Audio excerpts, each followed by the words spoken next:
O que tem de filho do diabo mercenário atrás de púlpito hoje engravatado, de Bíblia na mão pregando, falando Jesus, Jesus. O que tem hoje é impressionante. Parece que Pedro estava assistindo uma televisão. Impressionante. Inigualável essa revelação. Amém. Livro de Atos, capítulo 7, verso 42 diz: por isso, Deus se afastou deles e deixou que se entregassem ao culto dos astros, exatamente como foi escrito no livro dos profetas. Foi a mim que oferecestes sacrifícios e ofertas durante os 40 anos no deserto, ó casa de Israel. Ao invés disso, erguestes o tabernáculo de Moloque e a estrela de seu deus Renfã, ídolos que fizeste para adorá-los. Por essa razão, eu vos mandarei para o exílio, para além de Babilônia. Contudo, o tabernáculo da aliança estava entre os nossos antepassados no deserto, que fora construído conforme a ordem de Deus a Moisés e de acordo com o modelo que ele tinha visto. Tendo recebido, nossos antepassados o levaram sob a direção de Josué, quando tomaram posse da terra das nações, que Deus expulsou de diante deles, e esse tabernáculo permaneceu nesta terra até a época de Davi, que recebeu graça da parte de Deus e rogou que lhe fosse concedido edificar uma edificação para o Deus de Jacó. Apesar disso, foi Salomão quem lhe construiu a casa. Todavia, o Altíssimo não habita em casas feitas por mãos humanas, como revela o profeta. O céu é o meu trono e a terra o estrado dos meus pés. Que espécie de casa poderias me construir? Diz o Senhor. Ou ainda, onde seria o lugar do meu repouso? Ora, não foram as minhas mãos que criaram todas estas coisas? Homens duros de entendimento e incircuncisos de coração e de ouvidos, vós sempre resistis ao Espírito Santo, da mesma forma como agiram vossos pais, assim vós fazeis também. Que profeta vossos antepassados não perseguiram? Assassinaram até mesmo os que anteriormente anunciaram a chegada do justo, do qual hoje vos tornastes traidores e homicidas. Vós que quereis a lei por ministração de anjos, porém não a obedecestes. Vós que recebestes a lei. Ao ouvir tais palavras, grandemente se lhes enfureceu o coração e rilharam os dentes contra Estevão. Contudo, Estevão, cheio do Espírito Santo, ergueu seus olhos em direção ao céu e contemplou a glória de Deus e Jesus em pé à direita de Deus. E exclamou: eis que vejo os céus abertos e o Filho do Homem em pé à direita de Deus. Então eles taparam os ouvidos e aos berros atiraram-se todos contra ele e, arrastando-o para fora da cidade, o apedrejaram. As testemunhas deixaram suas roupas aos pés de um jovem chamado Saulo. Assim, enquanto o apedrejavam Estevão, este declarava em oração: Senhor Jesus, recebe o meu espírito. Então caiu de joelhos e clamou em alta voz: Senhor, não lhes atribuas este pecado. E tendo dito estas palavras, adormeceu. E Saulo estava aprovando o assassinato de Estevão. Amém? Podeis sentar. Impressionante a semelhança do assassinato, do martírio de Estevão, impressionante com a de Jesus, né? Jesus lá também: Pai, perdoa, eles não sabem o que fazem. Aqui vem Estevão e diz assim: Pai, Deus, não lhes atribua este pecado, ou seja, perdoa-lhes, né? Não sabem o que fazem. E assim vai um sendo a imagem de outro, desde que todos se espelhem em Jesus Cristo. Mas, irmãos, nós tivemos uma mensagem que eu achei tremenda demais. A última, recente, foi a única porta. Eu achei incrível, porque quando Deus dava certas coisas a falar, dizia assim: quem quer vir para a geração Jesus Cristo? Diante daquilo ali, verdadeiramente, só no cumprimento daquela profecia, um povo muito forte para querer ser membro da geração Jesus Cristo, né?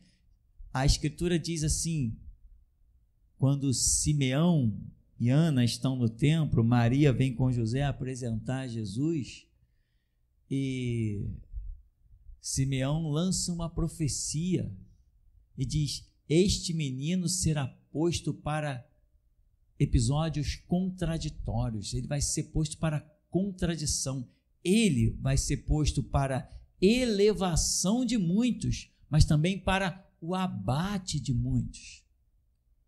Mas essa palavra é impressionante, ele será posto para contradição. Então, o evangelho, a mensagem de Cristo, o próprio Cristo, ele é contraditório. Ou seja, sempre tem alguém não aceitando, combatendo, querendo exterminar. Toda a história mostra isso. Então, o evangelho, como muita gente diz, o evangelho da paz, na verdade não é o evangelho da paz, é o evangelho da guerra, porque Jesus veio e disse assim: eu edifico a minha igreja contra as portas do inferno. Contra é combate. Paulo diz assim: eu completei a minha carreira e guardei a fé. Não, eu combati o bom combate. Então ele assume que ele esteve numa guerra. Só os insanos acham que na imagem de um homem crucificado, um homem assassinado, vão encontrar um mundo de paz. Não, você vai encontrar paz sim. Jesus disse: eu deixo-vos a paz, a minha paz vos dou, mas não vou lá dou como o mundo a dá. A sua paz não está no sistema do mundo, a sua paz está no sistema do reino. Pode alguém estar cortando a tua cabeça, tu diz: vai em frente, porque eu tenho paz, eu sei que vou encontrar com o meu Salvador. Esse é o sistema de paz que Jesus veio nos deixar. Não é um sistema de paz no mundo. Quem busca a paz no mundo é louco. Quando que você tem paz com alguém? É quando você se familiariza, quando você se harmoniza, quando você tem algum tipo de aliança, quando você compactua com esse alguém e esse alguém compactua com você. Aí tem a paz, perfeito? Mas o que diz o apóstolo João? Aquele que se faz amigo do mundo constitui-se inimigo de Deus. O que se faz amigo do mundo faz-se inimigo de... O que é fazer-se amigo do mundo? O que é fazer-se amigo de alguém? É ter paz com esse alguém, é ter comunhão com esse alguém. O apóstolo João entendeu algo que ele diz assim: não, quem está na amizade, quem consegue andar nesse sistema em plena paz, é inimigo de Deus. Jesus nunca teve paz com o sistema. O tempo todo era soldado querendo prendê-lo, eram os líderes religiosos testando ele, o tempo todo era tramando alguma coisa, tentando pegá-lo numa palavra, de quem essa é lícito pagar tributo a César, e toma-lhe coisa, responde-nos aqui, com que autoridade tu fazes isso? Aí Jesus disse assim: não, então me diz, o batismo de João era dos céus ou dos homens? Não sabemos, então também não respondo a você. Era o tempo todo briga. Chega uma hora que Jesus fica transtornado, entra no mercado do templo, vira tudo. Todo mundo diz: quem é esse homem? Aí depois leram a Escritura, que já dizia: o zelo da tua casa me devora. Isso é impressionante, meu irmão. O zelo da tua casa me devorará. É como um câncer comendo por dentro. O zelo da casa de Deus que nós temos que ter, e só esses alcançam um verdadeiro ministério, os que zelam pelas coisas de Deus mesmo. Então, os discípulos entendem as coisas depois do cumprida, vê o escrito. Jesus chega lá em Mateus 23 e eu vejo Jesus transtornado, e eu vejo que ali tem coisas que os escritores certamente não colocaram, os escritores originais. Eu não consigo ver um Jesus chegando ali: escribas e fariseus, vocês são hipócritas. E o texto é longo, Jesus faz várias citações. Às vezes você fica calmo quando você dá uma citação. Você chega e diz assim: escribas e fariseus, vocês são hipócritas. Vocês comem mosquito e engolem o camelo. Acabou, o ânimo nem subiu. Mas Jesus ali menciona mais umas 10 citações pelo menos. Imagina Jesus falando várias vezes: escribas e fariseus, vocês são hipócritas. Por isso, isso e isso. Escribas e fariseus, vocês são hipócritas, por isso, isso. O ânimo vai subindo. Escribas e fariseus, vocês são hipócritas, por isso, isso. Vocês percorrem a terra, vocês fazem filho do diabo, vocês impedem a entrada no reino. Vocês dizem que a oferta é santa, mas qual é mais santo? É a oferta ou é o altar? Escribas e fariseus. Chega uma hora que Jesus está um louco, gritando no meio da rua, pelo zelo da casa, pelas coisas de Deus totalmente profanadas e corrompidas. Duvido se Jesus ali não soltou meia dúzia de palavrões. Duvido, é impossível.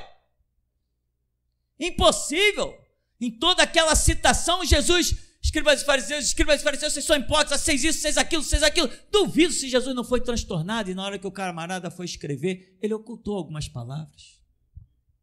Claro que ocultou algumas palavras. Eu não ocultaria, mas eles ocultaram. Imagina João Batista.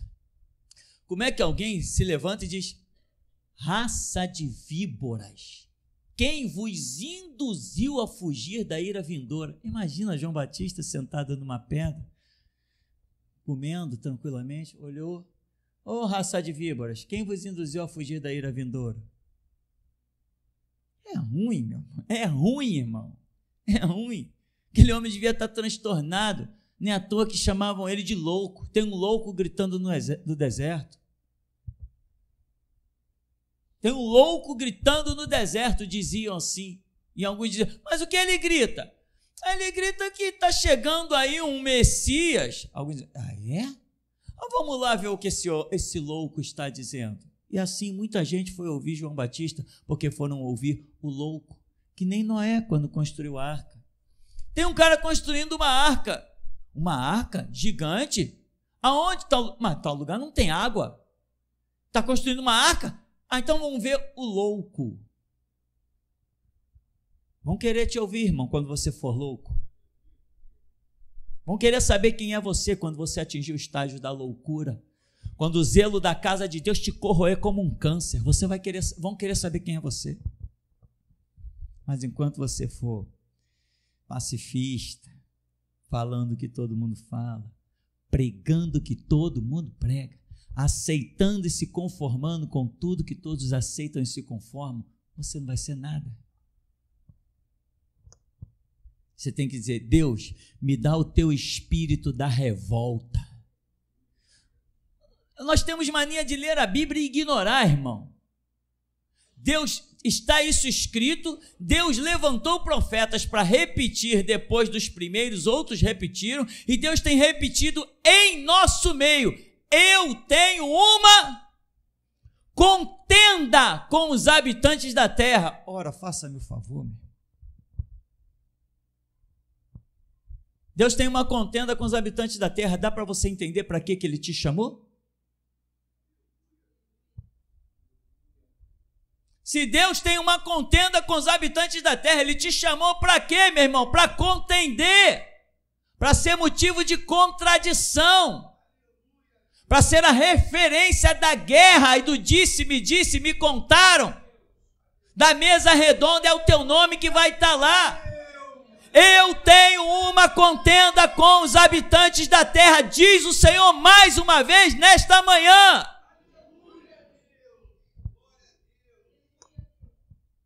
Irmão, vão ferir o teu calcanhar, mas o teu Deus, por debaixo dos teus pés, vai esmagar a cabeça da serpente.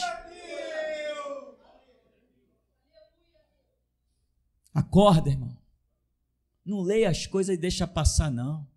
Porque quando você lê, o Espírito Santo te mostra. Está vendo isso aqui? Não ignora o que você lê, não ignora o que você ouve, não ignora. Porque ignorar é como passar na vida inutilmente. Você está pensando que Jesus te chamou para viver 100, 120 anos? Se Jesus te chamou para viver 120 anos, por que chamou o próprio filho dele para viver apenas 33? Por que João Batista morreu com 33 anos? Por que o jovem Estevão, diz a Bíblia, o jovem diácono Estevão, morreu tão cedo? Tira esse fantasma da longa idade das tuas costas, meu irmão. A tua idade será contada, mesmo que tu baixe na sepultura. Irmão, analisa uma coisa. Quais os motivos que teve para a morte dos servos de Deus na Escritura? Tiago, por exemplo, foi morto por Herodes. Qual o motivo de Tiago ter sido morto? O que fez Tiago? Apenas era um pregador do Evangelho. Falar o Evangelho é crime, é? Foi o suficiente para que Tiago perdesse a cabeça. E o povo, quando viu aquela injustiça, aplaudiu, gostou, se deliciou, porque Tiago perdeu a cabeça, falando a verdade. Qual o motivo da sua morte? Falar a verdade. E tem mais, Deus só recruta para o seu banco de mortos que vão herdar a vida eterna os que andam na verdade. O banco de dados de Deus só somos verdadeiros. Por isso a tua palavra tem que ser sim, sim, não, não. Verdade pura, nua, cristalina. Qual o motivo que os servos de Deus foram mortos? Que motivo tinha? Estevão. Por que Estevão foi morto? O texto que nós lemos. Ele está dando aula bíblica. Está dando aula bíblica e os caras estão irritados, porque ele está falando uma verdade. Eles estão dizendo, não, nós temos aqui, a contenda com Estevão foi a seguinte, nós temos o templo, aquele templo que Jesus falou, não ficará pedra sobre pedra, eles estão dizendo assim, nós temos aqui o templo, se temos o templo, Deus está conosco. Então não queremos ouvir mais nada, não queremos a doutrina do Nazareno, ele não ressuscitou nada, vocês roubaram o corpo, é tudo mentira. O templo está conosco, se o templo está em nosso meio, Deus está conosco. Será que tem alguém aqui pensando isso também? Não, o templo da geração Jesus Cristo está lá de pé, então Deus está sustentando. Quer dizer que se isso aqui for reduzido a pó e cinza, sumiu Deus. Deus pode passar a nos reunir agora lá nos cemitérios, nas catatumbas, no meio da rua, nas praças. Pode vir uma ordem, ele diz assim, não quero mais a minha igreja congregando dentro de 4 paredes, eu quero a minha igreja em praça pública. Ele saiu? Não, ele se tornou mais presente. Então essas paredes não traduzem o nosso Deus. Longe de nós tal coisa. Os equipamentos que temos, nada natural vai traduzir o nosso Deus. Ele é transcendental, muito além de tudo isso. Aí o povo está dizendo, temos o templo, temos Deus. Aí vem Estevão e diz assim, mas quando Deus se manifestou aos nossos antepassados, não existia templo nenhum. Quando Deus se manifestou a Abraão, Isaac e Jacó, esses homens habitavam em tendas, não tinha templo. Depois, Davi quis construir lá o templo, mas não construiu. Veio o filho dele e construiu. Mesmo assim que Salomão tenha construído o templo, assim digo eu, dizia Estevão, Deus não habita em templos feitos por mãos humanas. Estevão está falando muita verdade, irmão. E quem fala muita verdade só tem um caminho, o da glória, pelo portal da morte. Deus tem ciúme de quem fala tanta verdade. Por isso que Enoque foi cedo arrebatado. Agora, irmão, você já entendeu o contexto da mensagem. Olha, irmão, tem dezenas de exemplos, mas você já entendeu. E eu vou pular para o outro nível da mensagem. Quando, meu Deus, verdadeiramente, se alguém quiser ver Deus e ouvir Deus, vai ter que vir sentar nesse lugar aqui, irmão.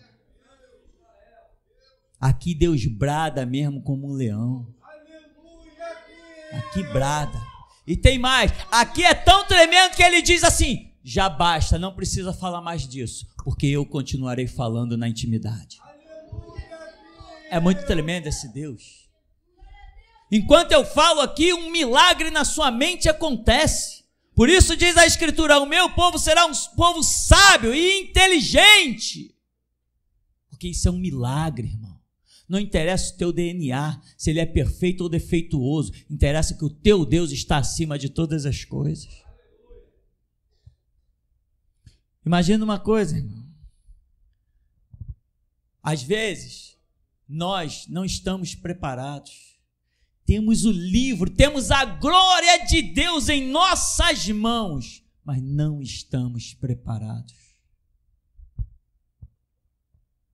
Diz a Bíblia, e dizem muito mais os historiadores, que quando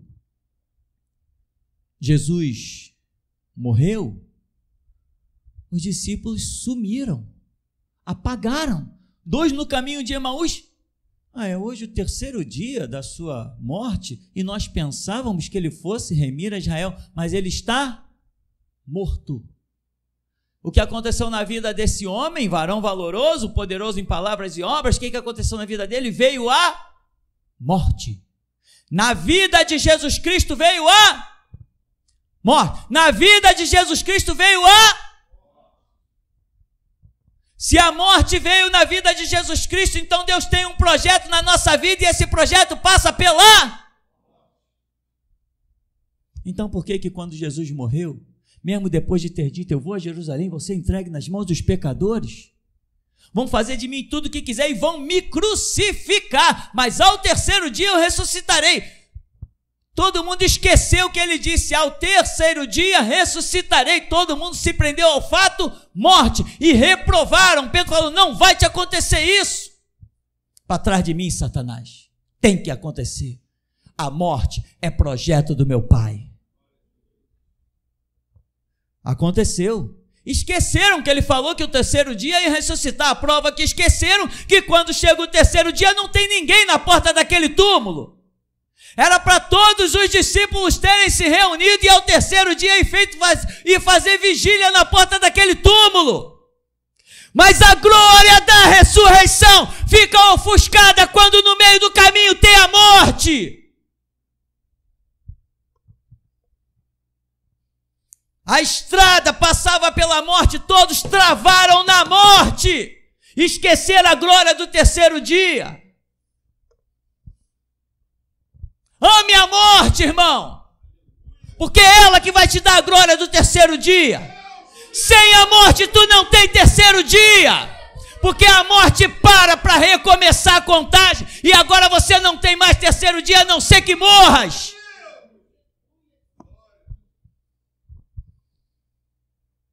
Será que tem alguém que quer entrar por essa porta, chamada Geração Jesus Cristo? Me diz se tu já ouviu isso, meu irmão, em algum lugar. Essa palavra é para te preparar, meu irmão, para somar nos projetos de Deus.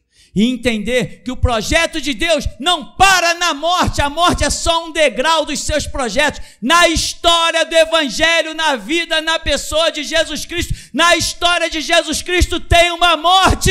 A um servo cabe ser igual ao seu Senhor, tem uma morte para você também. Não apenas uma morte, mas um assassinato. Jesus Cristo não morreu de causas naturais. Foi assassinado. E a um servo cabe ser igual ao seu Senhor. O que eu estou falando não está escrito aqui não, tá? Não estudei a semana toda para vir pregar hoje aqui não. Por isso eu posso dizer, assim diz o Senhor.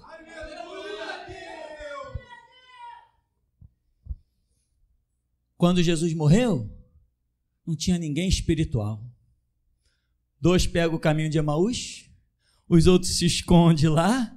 Quando alguém batia na porta, Pedro, Tiago, João, os grandes homens, chegava para as mulheres, ô Maria, atende lá a porta. Vê quem é lá, Maria. Ô Joana, vê quem é, vê quem está batendo na porta. Não tinha nenhum homem para abrir a porta. Quando a coisa apertava, quem abria as portas eram as mulheres, não era? quando Pedro estava preso, e a igreja fazia constantes orações, daqui a pouco alguém bateu na porta, aí Rode, se não me falha a memória, uma serva lá, Rode, foi lá abrir a porta. Quem foi abrir a porta? Mais uma vez a mulher. Quando a porta do templo se abriu, lá estava uma mulher. Ô, irmãos, nós temos que ser mais homem, hein? Jesus está colocando muitas mulheres na frente, hein? Na hora que a coisa pega fogo, quem está ficando à frente são as mulheres. Mas também aqui são leoas, né? Fazer o quê? Matam alce. Não são mulheres quaisquer. Por isso essa mensagem é dada só aqui. Em outro lugar ela não cabe. Aí Rode vem, abre a porta, leva o impacto, fechou a porta. Voltou para o meio do grupo. Pedro está lá fora. Não. Tu está delirando. Pedro está preso. Ué, mas vocês não estão orando para ele sair da cadeia?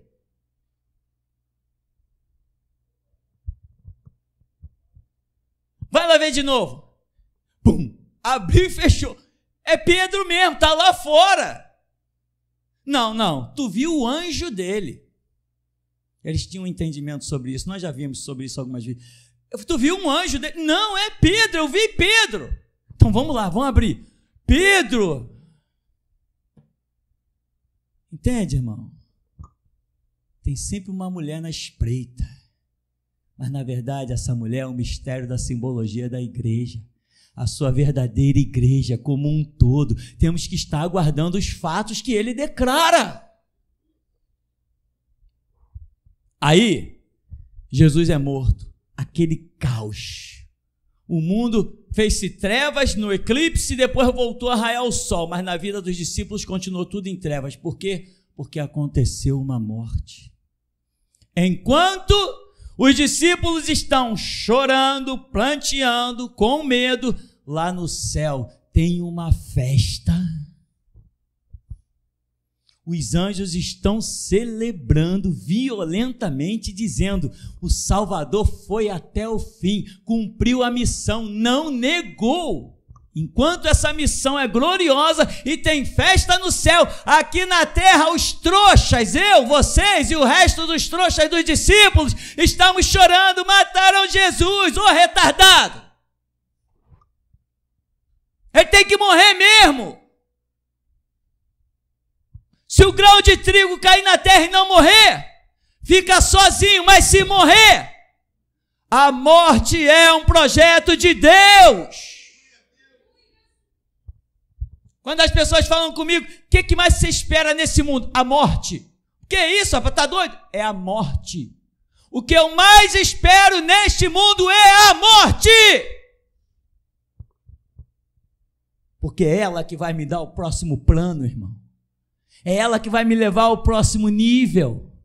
É ela que vai dizer que eu estou no projeto de Deus. Porque na história da vida de Jesus Cristo, no meio da sua história, tem uma morte. Tem um túmulo. Aí vem Estevão. Não vamos nem analisar por que Jesus foi morto, né? Os historiadores dizem que ele mexeu na posição dos poderosos. Os historiadores dizem isso. Eu li vários livros e eles frisam isso, que Jesus era um homem que mexia na posição dos poderosos. Ora, mas Jesus não era político. Ele não criava lei contra os juros exorbitantes dos bancos. Jesus não criava lei contra o preço canalha dos combustíveis. Jesus não criava lei contra o mercenarismo médico desclassificado que nós enfrentamos hoje. Que uma consulta num hospital chega a custar 600, 800 reais em hospitais particulares. Jesus não mexeu nisso, ele não foi um político fazendo lei, mas as suas palavras eram bastante para abalar qualquer alicerce.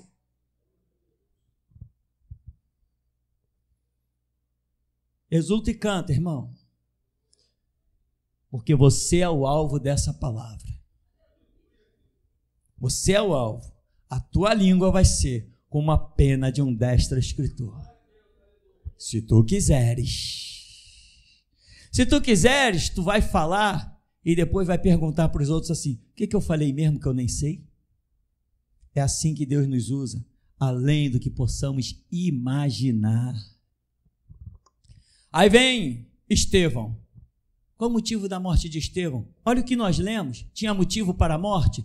Tinha sim, porque a grande batalha é entre a verdade e a mentira, entre a luz e as trevas, entre o conhecimento e a falta dele.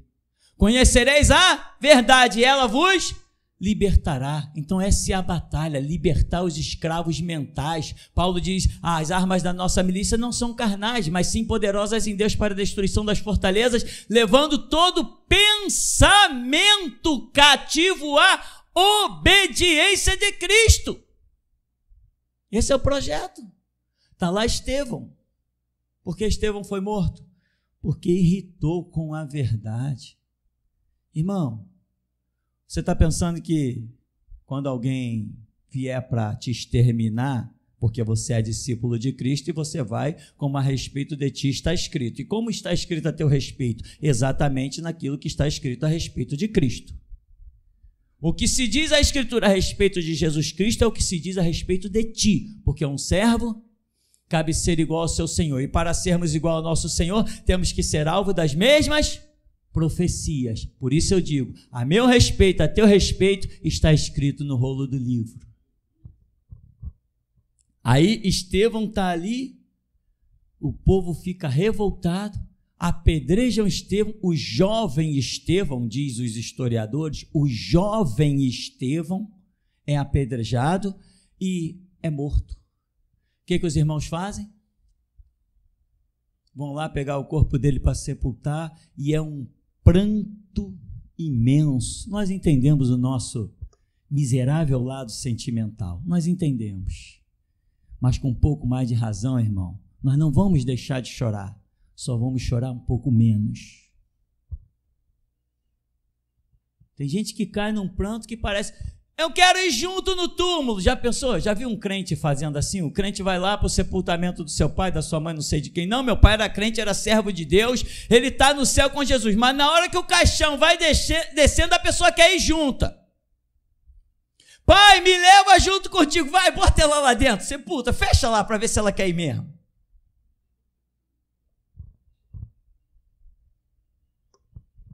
Irmão, Estevão era o jovem Estevão. E a Bíblia diz que o povo, os discípulos, fizeram um grande pranto na morte de Estevão. Irmão, chora. Esse lado pode chorar. Mas grande pranto não. Grande pranto é ignorância. Não, mas e agora quem vai sustentar a casa? Quem sempre sustentou. O que será dos meus filhos? Estão nas mãos de quem sempre esteve. Só tem que, abrir os olhos, irmão. Aí vem João Batista, está no cárcere, daqui a pouco os discípulos recebem a notícia, pode buscar o corpo de João Batista. Foi decapitado, a cabeça dele foi apresentada por Salomé, foi apresentada a Salomé depois de dançar numa bandeja. Diz a Bíblia que os discípulos de João fizeram um grande pranto sobre o corpo de João Batista. Que paradoxo! Enquanto tinha homens lamentando, chorando, mas ele era tão jovem, 33 anos de idade. Tem pessoas que são tão boas que cedo conseguem concluir a sua missão. Outros são necessário que vivam mais tempo para atingir os projetos de Deus. É um pensamento que eu tenho, pode até estar errado. E aí, João Batista, todo mundo lamentando, enquanto tem um monte de gente lamentando em torno do corpo de João Batista, um monte de rios de lágrimas correndo, ao derredor daquele povo lamentando, tem um bando, uma legião de anjos dizendo, glória a Deus nas alturas! Mais um que cumpre a sua missão, exultai, ó céus, alegrai-vos! A festa no céu, diz a Escritura, diz os discípulos, diz os detalhes bíblicos, a festa no céu quando um pecador se arrepende. Agora imagina que festa de arromba não tem quando um homem leva a sua missão até o fim.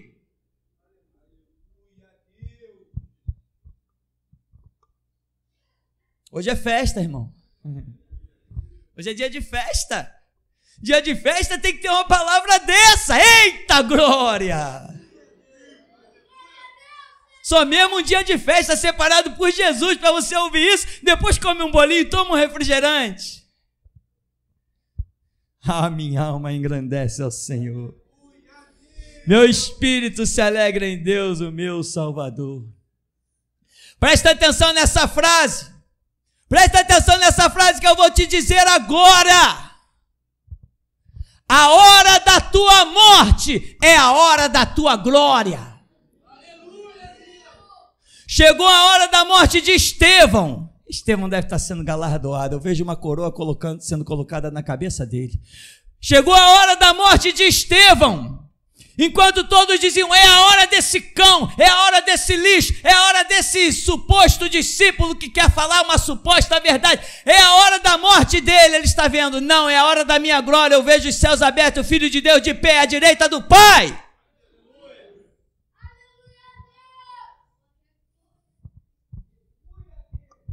Se a hora da tua morte é a hora da tua glória, tu não pode pular para a glória sem a morte. Então o que tu deseja?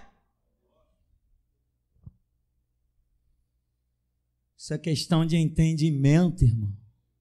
Compreensão. E eu vim aqui para pregar 10 minutos. Inocente que eu sou, né? Tenho muito para aprender. Quem fala aqui é Deus, não é homem. Quem comanda o relógio aqui não é relojoeiro da terra, é do céu. Aqui não tem tempo, aqui tem cronos. Quem quer ir embora? Quem quer ir embora? Quem quer tapar os ouvidos? Irmão, jovens ou velhos, não importa, Deus tem o tempo a cumprir com a tua vida. Nós estamos falando de vários homens que foram assassinados jovens, mas teve um velhinho chamado Pedro. Dizem os historiadores, mais uma vez estou dizendo, eu gosto de dizer dizem os historiadores, porque eu não tenho conhecimento disso, eu não estava lá, eu apenas leio livros. Dizem os historiadores que Pedro já era velhinho, já era bem velhinho, igual João, quando foi extraditado para Pátimos, também já era bem velhinho, bem velhinho. Dizem. E nós apenas lemos livros. Então, Pedro era velhinho. Mas Pedro, um velhinho, que ameaça um homem daquele representava para ser assassinado pelo sistema político. Que ameaça ele representava? E os jovens também, que não pegavam em armas, nem punhal, nem organizavam rebeliões, que mal eles representavam para um sistema político? Pois eu vou te dizer uma coisa. Quer sejamos jovens, quer sejamos idosos, temos um espírito, e esse espírito faz revolução com quem quer. E esse espírito não precisa de armas confeccionadas por homens. Quer sejamos jovens, quer sejamos velhos, somos verdadeiramente muito perigosos para o reino do diabo.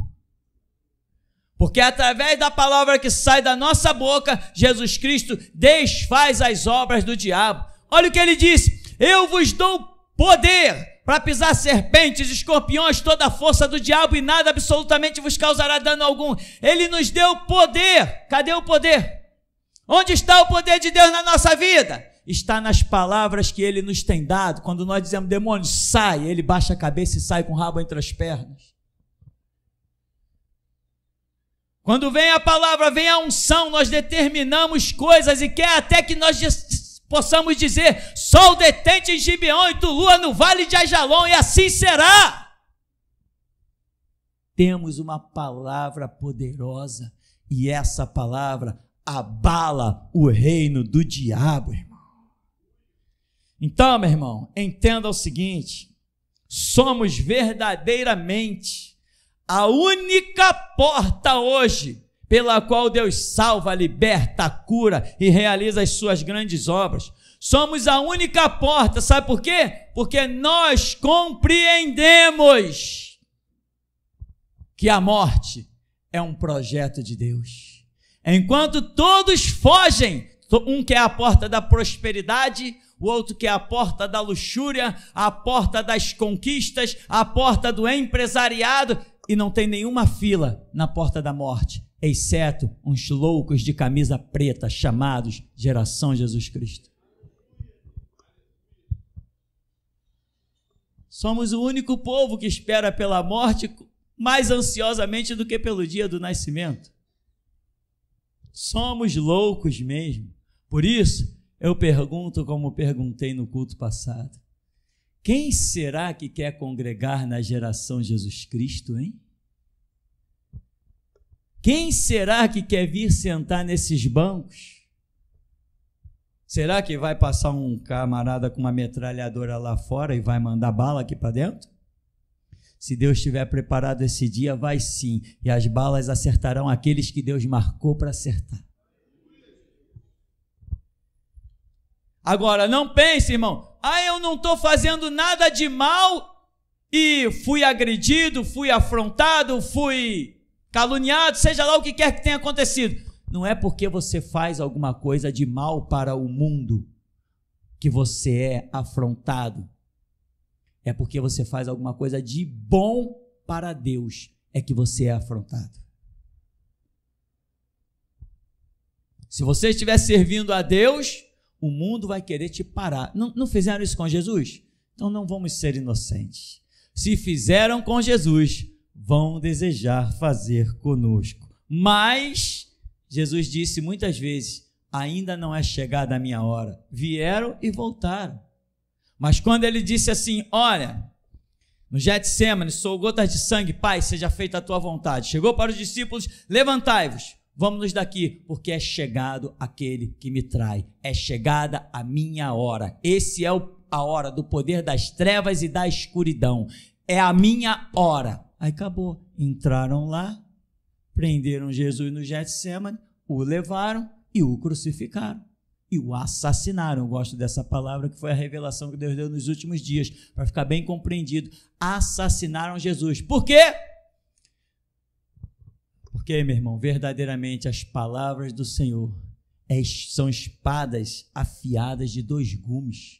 Penetra a divisão da alma e do espírito, juntas e medulas, e apta para discernir os pensamentos e as intenções dos corações. Quando nós, Geração Jesus Cristo, abrimos a boca e Deus fala, as pessoas não conseguem mais ficar escondidas debaixo da sua falsa capa. E foi por isso que essa palavrinha final está aqui, ó.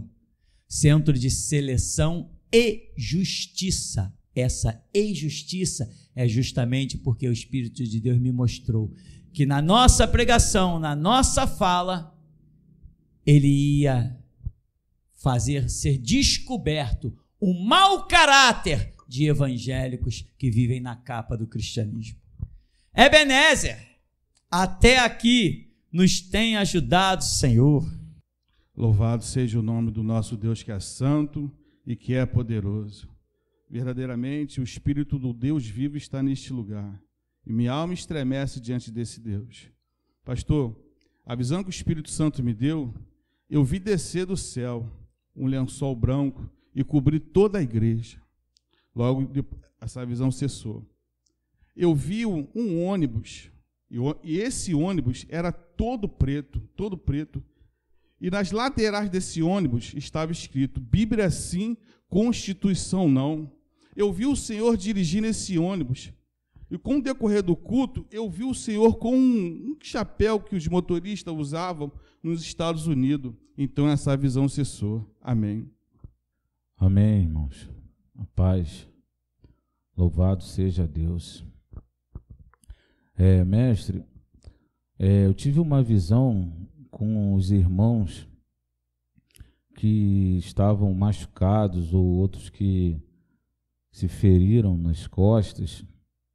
Eu via o local do ferimento dos irmãos brilharem, mas o brilho desses ferimentos, pastor, era como se fosse ouro, como se viesse reluzindo de ouro, impressionante. O brilho, ele era dourado, a luz era impressionante, ela era dourada, mestre. Depois eu via 2 anjos entrarem aqui, eles tinham nas mãos 2 estolas, né? Na borda dessa estola tinha uma espécie de dourado, e essas 2 estolas estavam manchadas de sangue. Então eu observei que chegou-se uma coroa, foi colocada em cima dessas 2 estolas, e o anjo lhe entregou essas 2 estolas com essas 2 coroas, pastor. Eu tive uma visão com a casa do irmão Paulo Sérgio. Eu via, irmão, a sua casa completamente encharcada.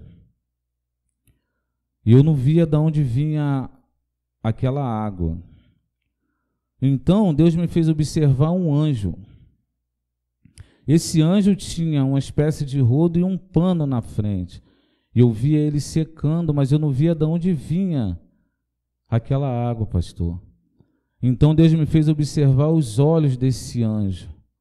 E é impressionante, como se ele estivesse chorando. E aquelas lágrimas era que banhava a casa do irmão Paulo Sérgio. E ali essa visão cessava. Amém.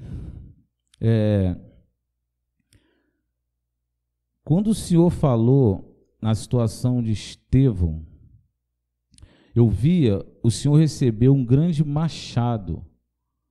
Esse machado, ele era vazado em 3 partes, mestre. E esse machado era de bronze. Depois eu vi o Senhor receber uma lança também na mão esquerda, e essa lança também era de bronze. Depois ao Senhor foi entregue uma bota, e nessa bota tinha uma lâmina na ponta, essa bota era escura. Então eu via que alguns irmãos também receberam essa bota, sendo que a parte da lâmina dos irmãos era menor do que a do Senhor. Amém. Quando o Senhor falou na situação de Jesus, naquela situação do templo, onde ele derrubou ali, expulsou os cambistas, eu vi se abrir um parêntese na frente do Senhor. E naquele parêntese tinham vários asterísticos, mestre. Eu não entendi muito essa visão, mas foi exatamente o que Deus mostrou. No momento que o Senhor falou assim, que não tinha dúvida que Jesus tinha pronunciado alguns palavrões quando expulsou aqueles cambistas. Ali se abriu um parêntese e alguns asterísticos dentro daquele parêntese, mestre. Louvado seja Deus. Amém, mestre. Até aqui. Assim que começou o culto, eu tive uma visão. Eu vi uma mão, essa mão era vermelha, ela era completamente vermelha, essa mão. E vinha uma adaga, e ela cortava essa mão, ela cortava no pulso, ia rasgando a parte ali do punho até embaixo, assim, ia rasgando esse antebraço todo, ia cortando. E o entendimento que eu tive foi esse: Deus destruirá a visão comunista de uma tal maneira que ela será quase aniquilado, esses conceitos, mas não no mundo, não para quem tem uma visão do mundo, mas sim para os seus servos. Deus levantará nessa geração um povo de tal maneira e com tal conceitos celestiais que irão aniquilar essa visão de dentro dos púlpitos verdadeiros e ungidos por Deus. A partir da data de hoje, diz o Senhor, Ele levantará esse povo que será chamado a última geração. E assim diz o Senhor, mais ainda, eu não falo só de vocês, mas daqueles que ouvirão de longe como um grito. Esses conceitos serão destruídos de tal forma que nem haverá lembrança deles. E isso acontecerá dentro em pouco tempo, menos de 10 anos, diz o Senhor. Amém. Eu tive uma visão aqui onde nós estamos vendo o culto e assistindo aqui em Blumenau. Tive uma visão com um irmão que está aqui, o irmão Marcos, que ele veio novo agora para o ministério. Eu tive uma visão onde eu vi uma carteira onde vai dinheiro, e essa carteira era colocado muito dinheiro, um anjo vinha e colocava muito dinheiro na carteira, e essa carteira era sua, irmão. Amém. Quando estávamos louvando esse louvor, Não Posso Viver Sem Teu Amor, eu ouvi uma voz que falava comigo. E a voz daquele que falava comigo dizia assim: sangue, sangue. Eu preciso de sangue para completar a minha obra. E essa voz, ela clamava de tal maneira, e eu comecei a chorar, e chorava muito. E eu disse: Senhor, mas o teu sangue foi derramado por nós. E ele disse: agora o vosso sangue será derramado por outros. E eu preciso desse sangue. E eu ouvi um brado como que Isaías ouviu. E esse brado não dizia quem há de ir por nós, mas ele dizia: quem derramará sangue por nós? Quem derramará sangue por nós? E assim diz o Senhor: eu tenho um chamado no meio de vocês. E o meu chamado é de tal maneira, onde eu vos chamo e vos conclamo, diz o Senhor da geração Jesus Cristo, para que venham e derramem sangue pela minha causa, pois eu tenho uma bandeira a ser erguida nessa terra, e eu só posso contar com vocês.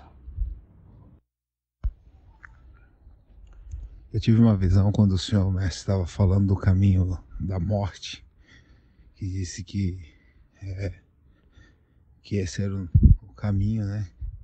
Que nós deveríamos desejar a morte. Eu tive uma visão, eu vi o Senhor pegando uma espada meio torta. Essa espada estava mal feita, ela era toda torta, sem fio. E o Senhor pegou e quebrou ela no seu joelho. E assim diz o Senhor da geração Jesus Cristo: eu hoje quebrei a espada da ilusão no meio do meu povo. Enquanto o irmão Rômulo falava do comunismo, eu vi surgir aqui, mestre, um relógio, mais ou menos do tamanho dessa caixa que está aqui, muito antigo, um relógio muito velho, escuro. E enquanto o irmão Rômulo ia falando, aquele relógio que era antigo, ele vinha tornando como um novo. E quando o irmão Rômulo falou que ele terminou a profecia, esse relógio, ele tinha aquele negócio que balançava. Quando o irmão Rômulo acabou de falar, aquele negócio parou. E o relógio parou, mestre. Amém. Aleluia. Já não marca mais o tempo do comunismo. Ele vai começar a diminuir. Amém, irmão? Vamos ficar de pé em nome de Jesus. Bendito Deus, eterno Pai, te glorificamos, Senhor, e te pedimos força, graça, porque está escrito que não somos capazes de nós mesmos, mas a nossa capacidade vem do Senhor. E o que nós te pedimos é capacidade para que se cumpra em nós o teu querer, a tua palavra. E assim, ó Deus, abençoa o teu povo, pois nós com certeza somos os teus guerreiros.